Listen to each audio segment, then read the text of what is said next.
मित्रहो नमस्कार. लोकराज्य अध्यासन कराडतर्फे आयोजित वाचन जागर उपक्रमात आपल्या सर्वांचं मनपूर्वक स्वागत. ज्येष्ठ साहित्यिक लोकशाहीर अण्णाभाऊ साठे लिखित फकीरा या विख्यात कादंबरीचं क्रमशः वाचन वाचक स्वर ॲडव्होकेट संभाजीराव मोहिते कराड. भाग क्रमांक 6. दौलतीनं 2 माणसं बोलवून घेतली आणि पोती घरात नेली. शिंगराचं दावं सोडून तो निघाला. तोच फकीरा हिरव्या गवताची पेंडी घेऊन आला. दौलती घोडं घेऊन निघालेला पाहून तो दरडावून म्हणाला, ए म्हाताऱ्या, कुठं नेतोस त्याला? रानात चरायला का? घरातच बरं आहे ते. अरे पर का चराय का नक तो गबऱ्या आबाने शिगावला नेऊन मारला आणि तू ह्या गबऱ्याला रानात नेऊन मारशील, तुझा काय नेम? हे ऐकून दौलती गालात हसला. हसऱ्या नजरेनं पाहत म्हणाला, खरं आहे तुझं, सांभाळ आपला गबऱ्या, मी जातो रानात. असं म्हणून तो गेला. राधानं फकीराला हाक मारली आणि विचारलं, अजयभर का भांडलास? तो गबऱ्याला रानात नेत होता. म्हणून काय झालं? काय बिघडलं? अगं, म्या थट्टा केली त्याची. म्हाताऱ्या माणसाची थट्टा करू नये असं म्हणून ती हसली आणि पटकन त्यानं कडेवर घेतलं. तो 10 वर्षाचा बांधेसूद उंच फकीरा आपल्या आईच्या काखेत बसला तेव्हा त्याला गगनगिड्ड वाटलं. परंतु लगेच त्याला बापाची आठवण झाली. आई? काय? आबाला खोतानं मारलं. होय, मारलं. आपला गबरा मोठा झाला की मी खोताला मारेन, तोवर तो म्हातारा होईल. तिनं त्याला घरात नेलं आणि साधू आला. साधू अंगानं गुबगुबीत असून त्याचे गालही गुबगुबीत होते. तो कमी बोले. दुपार झाली. भाकरी खाऊन फकीर व साधू घराबाहेर पडले. राधा कामात गुंतली. सूर्य डोकीवर आला. सावल्या पायात घोटाळू लागल्या. हिरवं शिवार उन्हाच्या मुलाम्यानं सोन्यासारखं दिसू लागलं.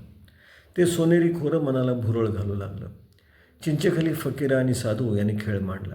फकीरा म्हणाला, आपण कुरघोडी खेळूया. साधूनं मुंडीनं होकार दर्शवला. फकीरा चिंचेच्या बुडक्याआड गेला आणि 2 मुठी झाकून परत आला. एका मुठीत शेळीची लेंडी तर दुसरीत चिंचुका होता. त्या 2 मुठी साधू पुढं जाऊन तो म्हणाला, लेंडी का चिचुका? चिचुका. साधूनं फकीराची डावी मूठ धरली आणि त्यानं ती पटकन उघडली आणि तो आनंदून ओरडला, लेंडी, हा बघ चिंचुका. असं म्हणून त्याने उजवी मूठ उघडून चिंचुका दाखवला. साधूवर डाव आला. तो वाकला. फकीरा त्याच्या पाठीवर बसला. कुरघोडीचा खेळ सुरू झाला. आरघोडी पारघोडी तुंतुण्याची तारतोडी, साहेबाच्या बंगल्यात किती अंडी बोल. असं म्हणून फकीरानं साधूच्या पाठीवर बसून आपल्या उजव्या हाताची 3 बोटं सरळ धरली आणि साधू खाली वाकून तिरपडत फकीराचे भार आवरत म्हणाला, 5. फकीरानं खाली उतरून त्याला 3 बोटं दाखवली. साधू पुन्हा वाकला. फकीरा चटकन त्याच्या पाठीवर बसून म्हणाला, आरघोडी पारघोडी तुंतुण्याची तारतोडी, साहेबाच्या बंगल्यात किती अंडी बोल. या खेपेला त्यानं 1च बोट धरलं होतं आणि फकीरा ओरडला, 3. फकीरानं खाली येऊन त्याला 1 बोट दाखवलं. हे पाहून साधू हिरमुसला. पुन्हा वाकला. पुष्कळ उशीर त्याचा खेळ चालला होता. साधूवरचा डाव फकीरावर येत नव्हता. साधू घामानं भिजला होता. त्याची कंबर दुखायला लागली होती. तो खेळ टाकून पळून जायच्या विचारात होता, पण फकीरा त्याला सोडितच नव्हता. साहेबाच्या बंगल्यावरची अंडी साधूला ओळखता येत नव्हती आणि फकीरा पुन्हा त्याच्या पाठीवर उड्या मारून बसत होता. साधू रडकुंडीला आला आणि राधा बाहेर आली. फकीराला साधूच्या पाठीवर बसला होता. साधू तिरपडत त्याला आवरीत होता. फकीरा अंडी सांगत होता. हे पाहून तिला राग आला. आरघोडी पारघोडी तुंटुण्याची तारतोडी, साहेबाच्या बंगल्यात किती अंडी.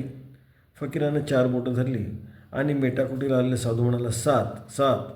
राधा पुढे येऊन रागात म्हणाली, फकीरा, तिला बोटं किती हे कळणार. ते साहेबाच्या बंगल्यातली अंडी रे कशी सांगणार? दिवसभर त्याच्या बसून तू काही त्याला मारणार? बघ, तो घामानं उपळून निघालाय. मग माझ्यावर डावल्यावर मी निघालो असतो म्हणजे? ते का?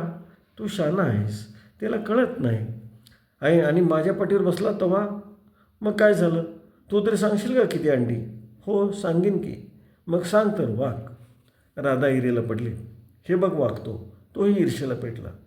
बस र साधू त्याच्या पाठीवर, बघू कसं सांगता येते.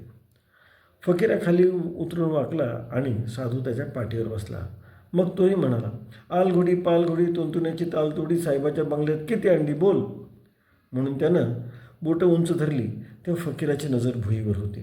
साधूच्या हाताची सावली त्याच्या पुढ्यात पडली होती. त्यानं किती बोटं धरली हे फकीराला दिसत होता. तो पटकन म्हणाला, 2 अंडी, उतर खाली. राधाला नवल वाटलं. तिनं साधूला उठून पोटाशी धरलं. ती म्हणाली, नको रे बाबा असला खेळ, तू मोठा धोरणी आहेस. मग माझा डाव दे की. नाही, डाव नाही आता. नाही, माझा डाव दिलाच पाहिजे. नको, ते रडकुंडीला आलं. नाही, माझा डाव. फकीरा संतापला. त्याचे डोळे भरून आले. आई आपल्यावर अन्याय करून साधूला वाचवीत आहे याची त्याला चीड आली. तो पाय आपटून म्हणाला, आई माझा डाव. ती गरकन फिरली. फकीरा रडत होता. साधूला खाली ठेवून ती मटकन खाली बसली आणि फकीराला पाठीवर घेऊन म्हणाली, मी तुझा डाव देते, बस. ती तशीच त्याला घराकडे घेऊन गेली. सूर्य आपल्या दारात उभा होता. पश्चिमेला सातदऱ्याच्या डोंगरावर किरणांचा झगमगाट झाला होता. सूर्याच्या खाली तपकिरी रंगाचा एक प्रचंड ढग पसरला होता. त्या ढगात गालिच्यावर बसल्यागत सूर्य दिसत होता. डोंगरातील किर्र झाडीनं अंधारानं शिरण्याच्या आधीच अंग आवळून घेतलं होतं. दिवसभर शिवारात गेलेली माणसं परतत होती. गुरं हंबरत येत होती. बैल डिरक्या फोडीत पांगीनं चालले होते. गावाचे कष्ट जणू फळाला आले होते. राधा चुलीपुढे स्वयंपाकात गुंतली. साधू काटक्या म्हणून चुलीत घालू लागला. रुसका चेहरा करून फकीरा कोपऱ्यात बसला होता. राईबाई शिरडे घेऊन आली. राधा साधूशी बोलत होती. तू आपल्या आजोबासारखा आहेस आणि हो फकीरा आपल्या वडिलावाने आहे. आजोबा बनत आम्ही तलवार घेऊन भीक बघून जमात जगवली. हे ऐकून तुझं वडील हसत. खरं म्हणजे त्याचा रागच आहे, पण हसून दाखवेत. आमच्या आबाला शिव देऊ नको. फकीरा रडक्या आवाज गुरगुरला आणि राधा हसली. ती काहीतरी बोलणार तोच राईबाई म्हणाली, फकीरा ती का शिवे देत्या? किती आगस्तळा तू. मग आमच्या आबाचं का नाव काढते? मग काय झालं? सारखी धुसफूस करू नये असं म्हणून ती राधाला म्हणाली, बाई तू बी त्याला चिडू नका. खोडीला औषध नसतं. राधा हसली. तिनं फकीराला जवळ घेतलं. मी थट्टा केली तुझी. तो हळूच तिच्या मिठीतनं निघाला आणि दारात गेला. ती पुन्हा स्वयंपाकात दंग झाली. एवढ्यात दौलती आला. चूळ भरून त्यानं पाय सरळ केले आणि विचारलं, फकीरा कुठं आहे? बाहेर गेलाय मगा. राही उत्तरली. दौलती घरातून हाक मारू लागला, पण फकीर आला नाही. मग घाबऱ्या आवाजात दौलती म्हणाल्या, अगं पोर कुठं दिसेना की. हे ऐकून राधाच्या उरात धस्स झालं. तिनं दारात येऊन चौफेर हाक मारली, फकीरा. ती दीर्घ हाक दूरवर गेली आणि शांत झाली, पण उत्तर आलं नाही. मग तिच्या हृदयात कालवाकालव झाली. तिनं चटकन पश्चिमेकडे पाहिलं. सूर्य निम्माच उरला होता. आता अंधार पडणार. मग फकीराला मी कुठं शोधू या विचारात ती वेडी झाली. हुंदका कंठात येऊन गेला. टकरा घेऊ लागला. दौलती राही निवडुंगात धावपळ करू लागली. आळीतली माणसं गोळा झाली. काही दिसेल त्या वाटेला पळत सुटली. बळी, मुरा, ईशा, किसा हे फकीराचे जोडीदार सैरवैर झाले. निवडुंगाचे डोंगे धुंडाळू लागले. राधा मेघ रोवल्याप्रमाणे दारात उभी राहिली. साधू रडू लागला. सावल्याचं चित्र अंधार पुसू लागलं. सर्वांचं धाबदण आणलं. अरे हाय हाय, अरे बघा दिसतोय का नाही? अंधार पडायच्यात बघा. भैरुमांग ओरडला.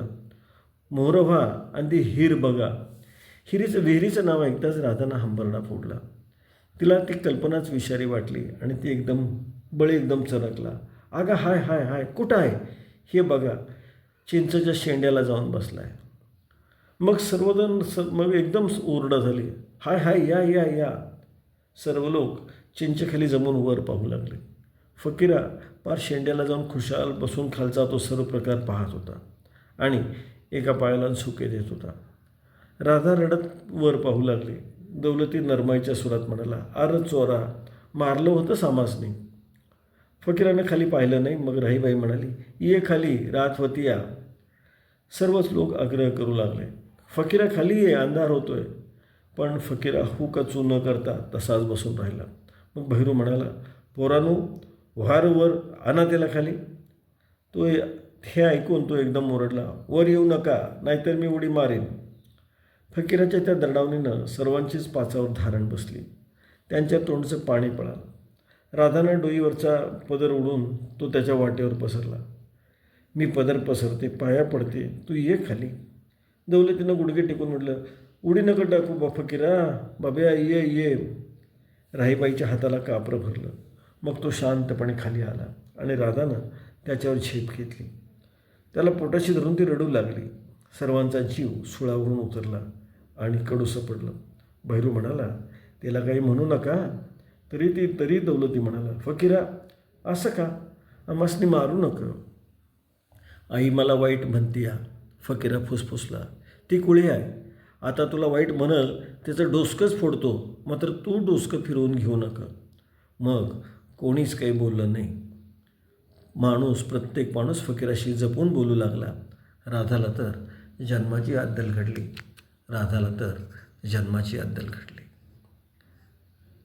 एक प्रकरण पुढं जाताना आपल्या अंगावर रोमांच उभे राहतात. कादंबरीचं वैशिष्ट्यच हे आहे. अण्णाभाऊंची सिद्धास्त लेखणी आणि अर्थातच त्यांना केलेल्या शब्दांची अचूक निवड. आज आपण थांबतो आहोत. नमस्कार. जय भारत.